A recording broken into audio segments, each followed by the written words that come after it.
It is very obvious from what has happened so far in this pandemic, and also upon the advice of the experts both locally and overseas, that without an effective vaccine being discovered and then widely applied, it would be very difficult, if not impossible, to eradicate this COVID-19 and resulting in zero infection in any country or territory.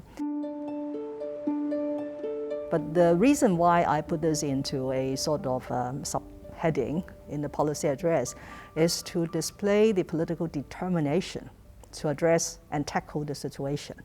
So there's nothing wrong for the government to say that we strive.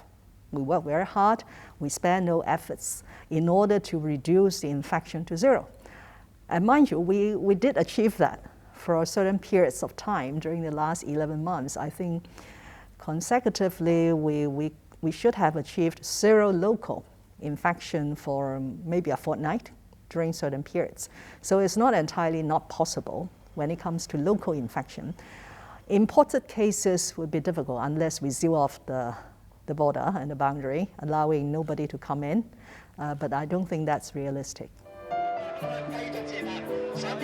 If you look at the latest wave, how could any government official promise if the people are not following the anti-epidemic rules?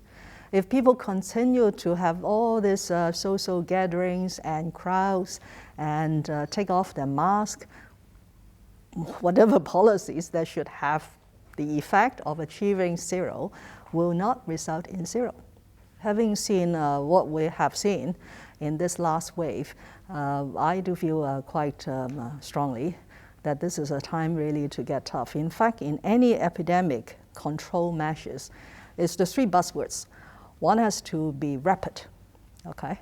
One have to be precise, so you don't scatter your measures all over the place. Third is tough. In every of that, the three buzzwords, there is still room for improvement. In getting tougher with the people's behavior, with the business behavior, I think there's still room. There's still room, one is in the law, whether the law could be enhanced to make certain things compulsory. For example, lately we have compelled mandatory testing for certain categories of people, including the symptomatic patients. We could compel the use of first of all, is the application of the QR code, that the premises have to put on this QR code so that customers who come in with the apps, they could at least use this QR code to record their itinerary. We could get tough on the penalties. I do feel that a $2,000 fixed penalty ticket is no longer effective. And we could also get tough on enforcement. And over this weekend, my colleagues in the police department and the food and environmental hygiene department have gone all out to enforce the various pieces of regulations.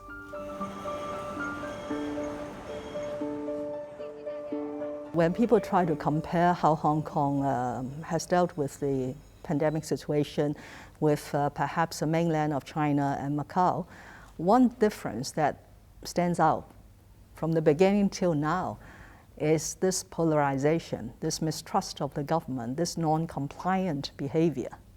So we were a bit unlucky in a way that while this pandemic is a global event, but it hit Hong Kong immediately after a long period of social unrest, a long period of violence, a long period of mistrust, rightly or wrongly. Okay, so we have to deal with that sort of situation.